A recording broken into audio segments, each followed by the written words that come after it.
সবাই দেখছে রাজা উলঙ্গ, তবু সবাই হাততালি দিচ্ছে। সবাই চেঁচিয়ে বলছে, সাবাস সাবাস। কারোর মনে সংস্কার, কারোর ভয়, কেউ বা নিজের বুদ্ধি অন্য মানুষের কাছে বন্ধক দিয়েছে।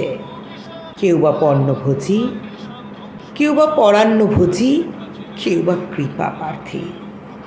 উমেদার প্রবঞ্চক কেউ ভাবছে রাজবস্ত্র সত্যিই অতীব সূক্ষ্ম, চোখে পড়ছে না যদিও, তবু আছে, অন্তত থাকাটা কিছু অসম্ভব নয়।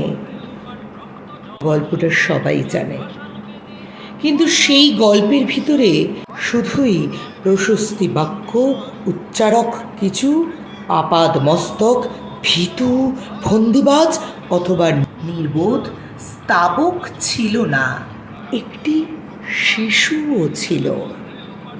সত্যবাদী, সরল, সাহসী একটি শিশু। নেমেছে গল্পের রাজা বাস্তবের প্রকাশ্য রাস্তায়। আবার হাততালি উঠছে মুহুর্মুহু, জমে উঠেছে স্তাবক বৃন্দের ভিড়। কিন্তু সেই শিশুটিকে আমি ভিড়ের ভেতরে আজ কোথাও দেখছি না। শিশুটি কোথায় গেল? কেউ কি কোথাও তাকে কোনো পাহাড়ের গোপন গুহায় লুকিয়ে রেখেছে? নাকি সে পাথর ঘাস মাটি নিয়ে খেলতে খেলতে ঘুমিয়ে পড়েছে কোনো দূর নির্জন নদীর ধারে, কিংবা কোনো প্রান্তরের গাছের ছায়ায়? যাও, তাকে যেমন করেই হোক খুঁজে আনো।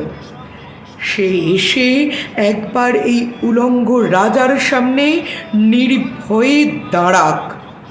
সে এসে একবার এই হাততালির ঊর্ধ্বে গলা তুলে জিজ্ঞাসা করুক, রাজা, তোর কাপড় কোথায়?